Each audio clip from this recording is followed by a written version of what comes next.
Merci d'accueillir le docteur Étienne Pau, délégué interministériel à la stratégie des troubles du neurodéveloppement. Bien. Vous m'entendez ? Oui, il faut que je parle avec ce micro, c'est ça.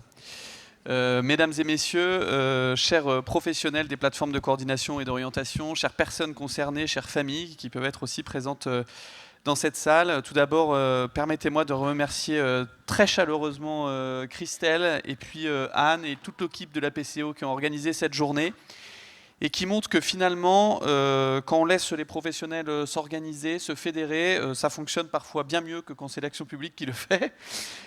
Et donc, je vous remercie très chaleureusement.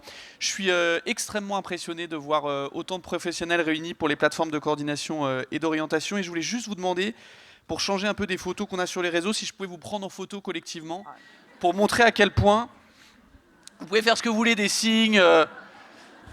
Bravo à tous. Non, Merci. mais soyez dynamiques, là, ça va passer sur les réseaux. Wow. Merci beaucoup. Parce que ça changera des photos très classiques. Et puis comme ça, quand je défendrai... Je me permets, on a déjà 30% de la salle qui est partie. Hein. Je le note. J'espère que ça n'était pas juste quelques secondes avant que je parle, mais en tout cas, c'est tout à fait entendu. Vous dire que ça me permet aussi de défendre bien sûr l'action des PCO. Donc je porte cette stratégie nationale et vous le savez, finalement, le fait que vous soyez fédérés et que de plus en plus vous vous réunissiez, c'est pour moi très bon signe. J'espère l'année prochaine, en fonction bien sûr de l'actualité politique, concernant, pas les PCO, parce que ça, rassurez-vous, c'est stabilisé, mais concernant aussi l'avenir de cette stratégie nationale, j'espère que nous pourrons vous amener un soutien matériel et financier pour organiser cette journée, parce que je pense que c'est la moindre des choses.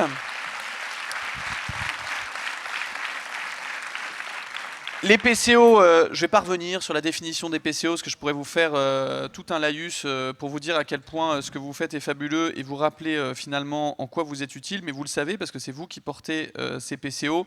Je voulais rappeler surtout que vos structures, elles participent à réduire considérablement la perte de chance dans notre pays pour les enfants qui naissent avec des écarts de développement. Rappelez aussi que j'ai été clair lors de ma prise de fonction et progressivement sur le fait que les PCO devaient s'arrêter à 12 ans. J'ai été interpellé à de nombreuses reprises sur le sujet. Les PCO, elles doivent s'arrêter à 12 ans parce qu'elles doivent rester des structures qui font de l'intervention précoce. Et de fait, j'ai eu la question, pourquoi ça ne va pas jusqu'à 15 ans, pourquoi ça ne va pas jusqu'à 18 ans, pourquoi ça ne va pas jusqu'à 20 ans? Parce qu'en fait, après 12 ans, il faut que le droit commun prenne le relais, c'est-à-dire la possibilité de demander un dossier en MDPH, la possibilité de demander des différentes compensations, différents droits. Et c'est surtout la nécessité que ces structures restent des structures d'intervention précoce. Et je pense même que pour les PCO qui ont commencé à faire du 7-12 ans, elles voient déjà qu'il y a une telle file active que globalement, il ne faudrait pas toujours que ça aille au-delà. Ce qui ne veut pas dire pour autant que sur les tranches, notamment 16-25 ans, plus particulièrement, il n'y a pas des enjeux de rattrapage diagnostique, mais qu'on travaille aussi avec les centres de ressources autisme et les centres ressources TND qui sont sans doute l'avenir.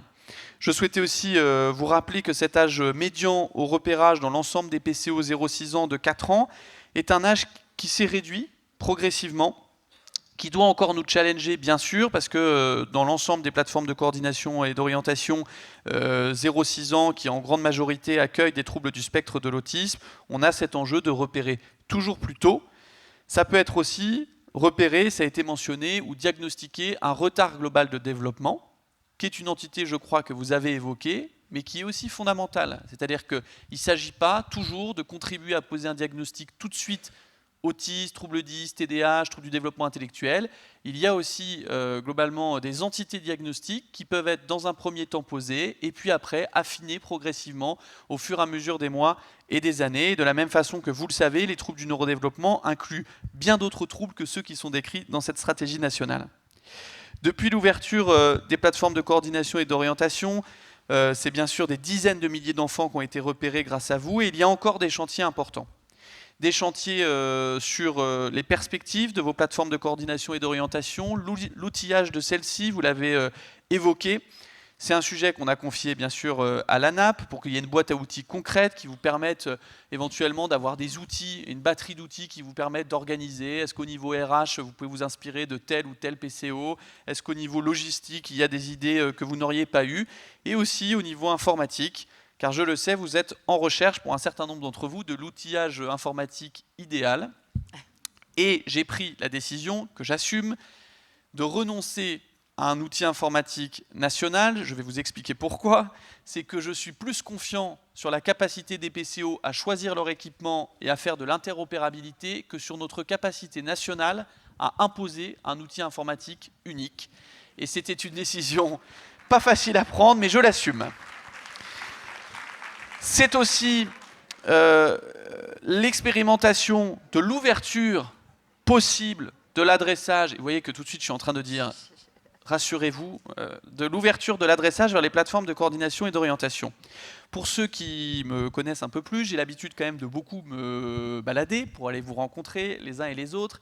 Et j'ai décidé que la démocratie devait s'exprimer sur le sujet. Et donc nous avons lancé une enquête en ligne pour savoir ce que vous pensiez d'un élargissement de l'adressage, à savoir que en dehors des médecins, d'autres professionnels munis d'un carnet de repérage pourraient adresser vers les plateformes de coordination et d'orientation. Je précise que ce n'est pas une lubie, je ne me suis pas levé un matin en me disant on va élargir l'adressage. C'est parti d'un constat, c'est que nous avons des territoires en France, dans une situation démographique sur le plan médical extrêmement catastrophique, qui rend l'adressage vers les PCO inexistant. Et donc, bien sûr, ça m'interpelle, je me suis dit comment on fait, on vous a interrogé, et pour un peu plus de la moitié d'entre vous, vous avez dit « oulala, nous faites pas ce coup-là, n'élargissez pas l'adressage, ça va être hyper compliqué ». Entendant cela, je me suis dit que nous devions expérimenter pour voir ce que ça donnait. Donc on expérimente en Normandie dans une PCO ce que donnerait un élargissement de l'adressage qui pourrait être conditionné par exemple à une situation de sous-densité médicale extrêmement importante, par exemple quelque chose qui soit qu'on qualifie, je préfère pas dire le mot dégradé parce que j'ai toute confiance dans des professionnels autres que les médecins pour assurer un repérage, mais en tout cas se dire que dans un certain nombre de cas de figure, une clause pourrait être activée qui permettrait d'élargir ce repérage vers les PCO, et l'expérimentation nous permettra d'avoir des réponses, et je le dis ici en transparence, si l'expérimentation me dit globalement ça colle pas, ça marche pas, ou ça a complètement embolisé la PCO en question et ça n'ouvre aucune perspective, je fermerai ce débat. Si ça me donne des résultats nuancés, je continuerai à le discuter avec vous. Si ça donne des résultats plus positifs, j'interrogerai les PCO pour savoir si on ne peut pas se lancer sur certains territoires, si certains le veulent. En tout cas, je continuerai à être dans cette discussion ouverte avec vous, et je crois que vous le savez. Et c'est la raison aussi pour laquelle, je le dis ici, j'aimerais que, je l'annonce ici, que pour les prochaines semaines, nous puissions avoir un groupe national qui m'aide à réfléchir sur le fonctionnement des PCO.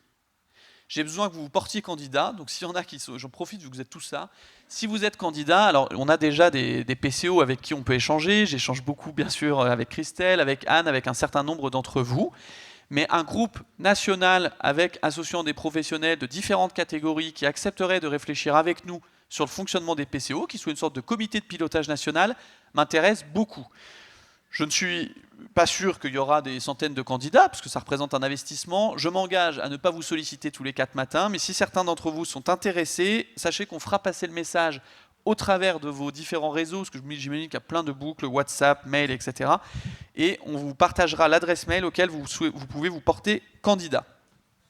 Concernant les différents outils en place, vous savez qu'il y a une révision du livret de repérage pour les enfants de 7 à 12 ans, parce que nous avons eu de nombreuses critiques qui nous ont dit c'est pas très adapté, il faut le refaire. Donc c'est en cours grâce à des experts qui sont aussi dans la salle.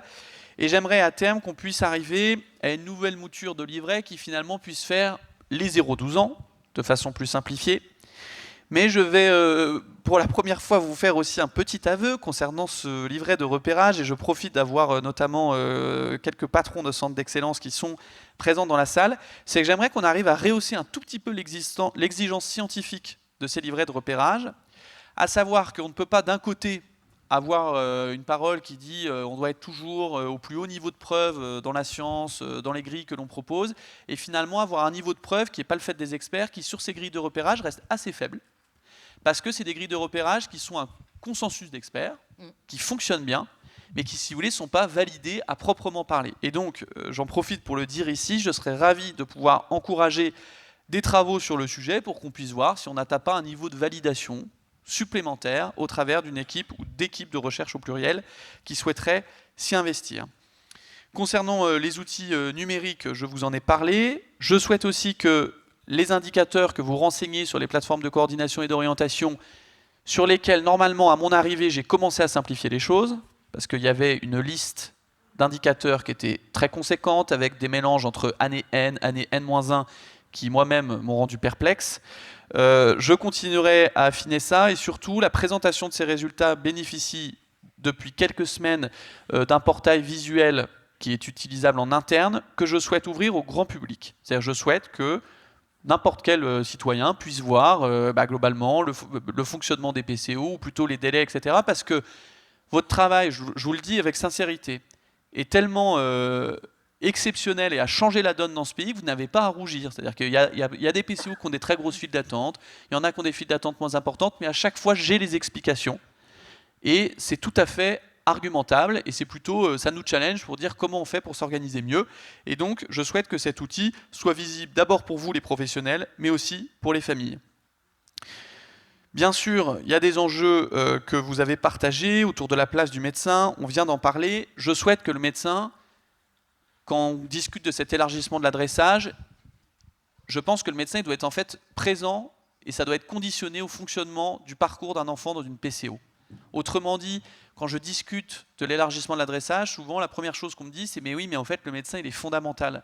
Mais je suis convaincu, déjà étant médecin moi-même, j'aurais du mal à me dédire sur ce sujet, mais je suis convaincu que le médecin est indispensable dans le parcours d'un enfant en PCO. Mais ce que je dis juste, c'est que voir le médecin ne doit pas retarder l'arrivée dans une PCO et dans un parcours d'intervention précoce qui, je rappelle, a comme finalité, à la base, qu'un enfant bénéficie d'une intervention précoce avec ou sans diagnostic. Et donc vous l'entendez, parce que je voyais avec beaucoup de satisfaction les différents échanges que vous aviez. Vous avez des parcours où par exemple ça passe par la CPTS, ou en tout cas ça peut passer par la CPTS. À chaque fois, que ce soit la CPTS, que ce soit les médecins traitants, notre objectif est de ne jamais retarder l'entrée à la PCO pour déclencher des interventions précoces. C'est donc ça que je vous soumets pour une discussion future et pour le futur des organisations des PCO. C'est aussi la nécessité de réfléchir à la guidance parentale. Nous avons fait une autosaisine que vous avez dû voir sur la guidance parentale, et je remercie des experts qui sont dans la salle, qui ont participé à cette première mouture d'un guide sur la guidance parentale. J'espère que vous vous en saisirez.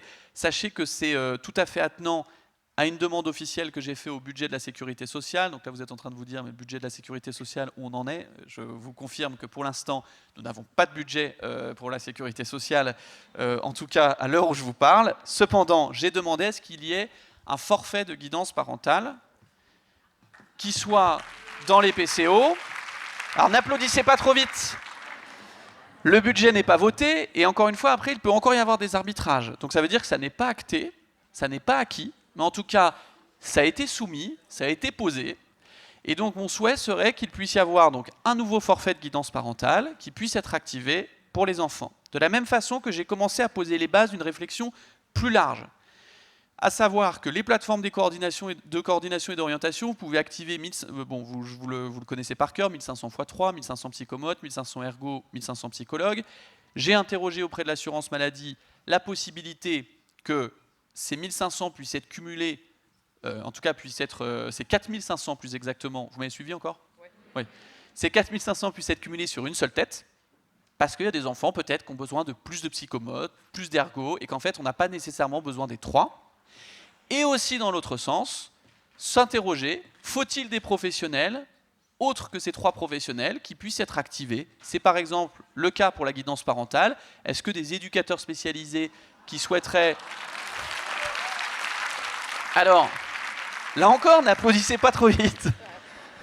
Vous ne connaissez pas la règle là, doucement, allez-y. C'est que, très clairement, je pousserai à vos côtés. Déjà, c'est important qu'au niveau de la politique publique que je porte, je vous dise, et je vous rappelle que je suis derrière vous sur ce sujet-là, que je l'ai porté auprès de la sécurité sociale, et que si ça ne passe pas à ce budget 2026, je le porterai pour 2027. C'est fondamental. Ça interroge beaucoup de choses, parce qu'on pourrait inclure des professionnels qui sont déjà conventionnés. On pourrait se dire aussi que les orthophonistes, les orthoptistes pourraient rentrer dans le parcours des PCO. Et ce que je défends auprès de l'assurance maladie, qui bien sûr doit entendre aussi les demandes que je fais au niveau de cette politique publique, c'est que ça réduirait aussi des tensions d'aval. C'est-à-dire qu'en fait, la PCO deviendrait encore plus centrale dans le parcours des enfants, en disant en fait, il y a tout un panel de professionnels à votre disposition et nous pouvons vous adresser vers ces différents professionnels. C'est aussi l'occasion de vous dire que nous avons demandé à ce qu'il puisse y avoir une identification d'un centre national sur la guidance parentale qui ne serait pas un nouveau centre, qui serait en gros un établissement identifié au niveau national, en charge de donner les grands caps sur la guidance parentale. Et ça, c'est aussi une demande que nous avons faite sur ce nouveau budget de la sécurité sociale. Je souhaitais vous dire aussi officiellement que j'ai ressollicité à nouveau la semaine dernière l'assurance maladie concernant l'iniquité de la tarification des psychologues entre mon parcours psy et les PCO. Ça ne ramènera pas une discussion, ça amènera nécessairement une discussion, parce que si j'obtiens que les psychologues soient revalorisés dans le champ de leur forfait d'intervention précoce, à côté j'ai les psychomotes et les ergots qui vont me dire mais et nous ? À juste titre, je vous rassure, ça fait partie aussi des discussions, mais en tout cas j'utilise chaque levier, et le levier d'une iniquité flagrante sur la tarification mon parcours psy et PCO mérite à chaque fois d'être souligné. Pour autant, les associations de psychomotes et d'ergo le savent. J'ai aussi demandé à ce qu'on puisse interroger cette question de 35 séances, 1 500 €. Vous savez qu'au prorata, si vous dépassez 35 séances, vous pouvez continuer à être rémunéré. Et donc, si vous avez fait cette division qui n'est pas très compliquée, vous obtenez 37,50 € la séance, c'est ça? Qui est augmenté? Combien? J'ai pas dit. C'est pas 37? Ah oui, enfin, oui, pardon. Enfin, je me trompe pas à 50 €. On est d'accord. Je suis dans l'ordre de grandeur, quoi. D'accord. Non, mais excusez-moi. Alors rassurez-vous, c'est pas parole d'évangile quand je vous dis 37,50, mais bon, voilà, vous m'avez compris. C'est interrogé dans l'autre sens, parce que en réalité, nous n'avons pas encore consommé toute l'enveloppe d'assurance maladie de ville. C'est-à-dire que contrairement à ce qu'on pense, par rapport à ce qu'on avait projeté sur les dépenses de l'assurance maladie concernant l'intervention des psychomotriciens, des ergothérapeutes, des psychologues, nous n'avons pas consommé à hauteur de ce qu'on pensait consommer. Donc moi, mon argument auprès de l'assurance maladie, il est très clair, il est de dire, dans ce cas-là, on peut peut-être revoir un petit peu les choses, donner un peu plus d'ajustement. Mon idée serait de dire, et que je défendrai aussi, est-ce que si on descend en dessous de 35 séances, on ne peut pas quand même garantir une rémunération seuil qui permettrait aux professionnels d'ajuster un tout petit peu la longueur de leurs interventions, si vous m'avez toujours suivi. Voilà ce que je défends concernant les plateformes de coordination et d'orientation. Sachez aussi, et je vais revenir très brièvement sur le service public de repérage précoce, parce que je crois que c'est un sujet. Le service public de repérage précoce, c'est l'ambition de se dire que dans notre pays, c'est assez illisible pour les familles, ce qui est vrai. Vous avez les PCO, même si ici vous êtes tous des experts, la réalité c'est que les Français, quand vous leur demandez où est-ce que ça se passe quand j'ai mon enfant à un écart de développement, ils ne vous répondent pas spontanément, je vais à la PCO. J'aimerais bien, mais ça n'est pas le cas. Il y a les PCO, les CAMS, les CMPP. Et en fait, l'idée, c'était de se dire comment on harmonise tout ça pour dire c'est quoi le portail qui permet vraiment de faire du repérage précoce chez les enfants en situation de handicap, quel que soit le handicap, et plus spécifiquement pour les enfants de 0 à 6 ans. Dans les discussions qu'il y a eu, qui sont beaucoup de discussions, de tractations, j'ai tout de suite rappelé mon souhait que les PCO soient protégés. Pour une raison très simple, c'est que je ne veux pas que l'on revienne à une situation où n'importe quelle structure peut activer des forfaits dans le champ des troubles du neurodéveloppement. Ça serait revenir sur l'origine même des PCO, qui était de dire nous créons des structures strictement respectueuses des recommandations de bonne pratique professionnelle de la Haute Autorité de Santé, expertes et qui déclenchent des forfaits dans le champ des troubles du neurodéveloppement. Autrement dit, ce service de repérage précoce permettra à terme à des structures telles que les CAMS, les CMPP, de déclencher des forfaits dans différents types de handicaps autres que les TND, mais j'ai rappelé que seuls les PCO pouvaient déclencher des forfaits dans le champ des troubles du neurodéveloppement. Ça ne veut pas dire que l'avenir, ça n'est pas qu'à un moment on puisse regrouper ces entités, qu'on puisse se dire qu'on affine enfin les choses, c'est-à-dire que je vous rappelle que les CMPP font du 0-20 ans dans notre pays, mais en réalité pour beaucoup font plutôt sur les âges adolescents. Les CAMS font du 0-6 ans sur le papier, mais pour beaucoup font du 0-3. Il y a quand même aussi un vrai sujet sur les questions de tranche d'âge. C'est-à-dire que, je vous le dis ma pensée, je vais jusqu'au bout. D'ici 10-15 ans, j'ose espérer qu'on ne sera plus encore dans un truc CAMS, CMPP, PCO, et qu'en gros, on aura réussi à harmoniser un peu l'ensemble, tout en maintenant bien évidemment, les équilibres et les effectifs professionnels et les modalités d'intervention. Mais il y a une nécessité absolue de simplification. Ça commence déjà pour les CAMS et les CMPP avec un cahier des charges de plus en plus commun entre CAMS et CMPP, parce que je le dis aussi ici très clairement, dans notre pays, faire la différence entre ce que font certains CAMS et certains CMPP n'est pas simple. Et ça n'est pas simple pour les familles, et il va falloir clarifier tout ça. Je souhaitais finir en vous disant que nous avons bien sûr l'enjeu des filières concernant les centres ressources TDAH qui, sur l'image que vous avez ou le fonctionnement que vous connaissez des centres ressources autisme, continueront à se développer.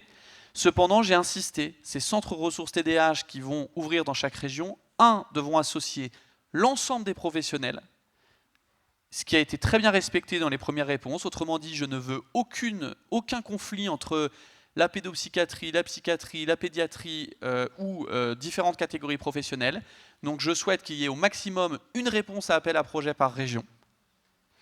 Ça, c'est le premier point. Le deuxième point, c'est que je ne souhaite pas que le financement dédié à ces centres serve à financer des murs. Je souhaite que majoritairement, ça serve à financer des professionnels pour faire de l'intervention et surtout pour réaliser la cartographie des acteurs compétents dans le trouble déficit de l'attention avec ou sans hyperactivité. Et enfin, je souhaite que, autant que possible, ça s'adosse aux centres de ressources autisme existants pour commencer à préfigurer les centres ressources troubles du neurodéveloppement de demain. Voilà ce que je souhaitais vous partager, vous dire que ça rejoindra aussi très certainement les centres ressources troubles du langage et des apprentissages sur lesquels il y a aussi à dire, parce que c'est un fonctionnement très hétérogène dans notre pays, et je pense que CRTLA, centre ressources TDAH, centre ressources autisme, à terme, on doit pouvoir aussi affiner ça pour gagner en lisibilité, et ça c'est fondamental. Pour finir, et c'était le dernier mot, vous dire que nous ferons aussi une circulaire qu'on appelle, qui porte très bien son nom, j'ai découvert ça en prenant mes fonctions, une circulaire balai, c'est très intéressant, qui permet de clarifier le fonctionnement des PCO. Ce que je vais vous dire, d'ailleurs j'ai vu que vous aviez des schémas qui étaient quand même à chaque fois quand même assez techniques. J'ai eu des imbroglios sur les âges de validation de forfait, sur le moment de l'adressage, sur oui mais est-ce que si l'enfant est déjà rentré dans la PCO mais qu'il a dépassé 12 ans, la réalité c'est que soit nous on se dit État, en fait, on a tout très bien expliqué, c'est les professionnels qui n'ont rien compris et les familles qui n'ont rien compris, soit on se remet un tout petit peu en cause en se disant on n'a pas dû être très clair. Donc, je pense que nous n'avons pas été clairs. Je trouve que dès que je lis les textes légaux sur le fonctionnement des PCO, ça n'est pas limpide. Et j'aime bien quand c'est limpide. Donc, nous y reviendrons. Ce groupe de travail que j'ai appelé de mes voeux, j'en profite, si vous pouvez venir avec nous toiletter cette circulaire, ça sera avec plaisir. En gros, on veut des mots simples. Par exemple, j'ai découvert que le mot prescription a créé un dysfonctionnement total. C'est-à-dire que le mot prescription, certains l'entendent comme la prescription médicale, d'autres l'entendent comme la prescription d'un parcours, qui est le fait de la PCO, et donc en fait, rien que sur ce sujet-là, on a commencé à perdre du monde. Donc, nous allons clarifier et simplifier ça, en tout cas je l'espère. On vous soumettra, avant la parution de la circulaire en question, parce que je veux travailler comme ça. Et donc ça veut dire que si vous voyez sortir cette circulaire et qu'elle est catastrophique, vous pourrez certes revenir vers moi, mais aussi vers vos collègues qui auront travaillé avec moi. Voilà ce que je souhaitais vous partager aujourd'hui. Je vous remercie encore très sincèrement. Merci infiniment pour votre engagement. Je serai à vos côtés pour l'avenir des PCO et pour faire que votre fonctionnement et votre capacité à travailler dans la sérénité soient garanties dans les prochains mois et les prochaines années. Merci à tous. Merci. Avant que vous ne partiez tous, j'ai des gens à remercier moi aussi. Merci à la délégation interministérielle d'être présent. Merci à vous, Étienne Pau, d'être présent à bientôt. On a compris qu'il y avait une pression là sur les groupes de travail. On va voir si on y va. Hein. On va réfléchir. On y va. Merci à l'Agence régionale de santé. Merci à l'ANECAMS qui était présent aussi. Merci à l'équipe de Start qui était présente aussi. Merci à l'équipe du GNCRA qui était présente. Merci à FAN-HCL, à la mairie de Dessines-Charpieu. On se donne rendez-vous l'an prochain pour une future deuxième édition Inter-PCO France. N'oubliez pas. J'ai oublié de dire quelque chose. J'ai oublié de dire quelque chose qui est fondamental. Je suis obligé de couper Christelle, bon déjà qui est d'un dynamisme totalement exceptionnel et donc pour laquelle il faut faire un tonnerre d'applaudissements. Parce que je peux vous dire que c'est une rencontre qui, pour moi, a été extrêmement percutante sur le fonctionnement des PCO, à tout point de vue. Et ça, Christelle, sache que tu es inspirante. Ça, c'est un point fondamental.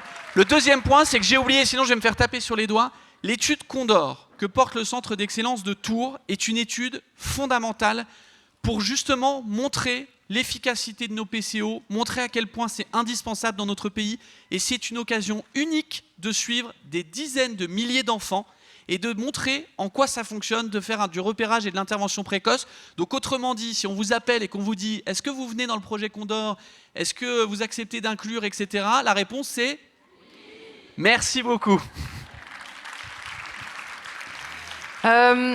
On vous mettra le diaporama à disposition. Sachez qu'on a été un peu pénible au niveau du cadrage parce qu'on a capté la journée en vidéo. Il y aura donc un replay. Tous ceux qui n'ont pas pu venir pourront le voir parce qu'on a refusé du monde quand même. Je tiens à m'excuser auprès de la PCO 70, ils sont bien là. Auprès de la PCO 04, ils sont bien là. Et auprès de la PCO 27, ils sont bien là. Donc on était 98 PCO. Bravo à vous.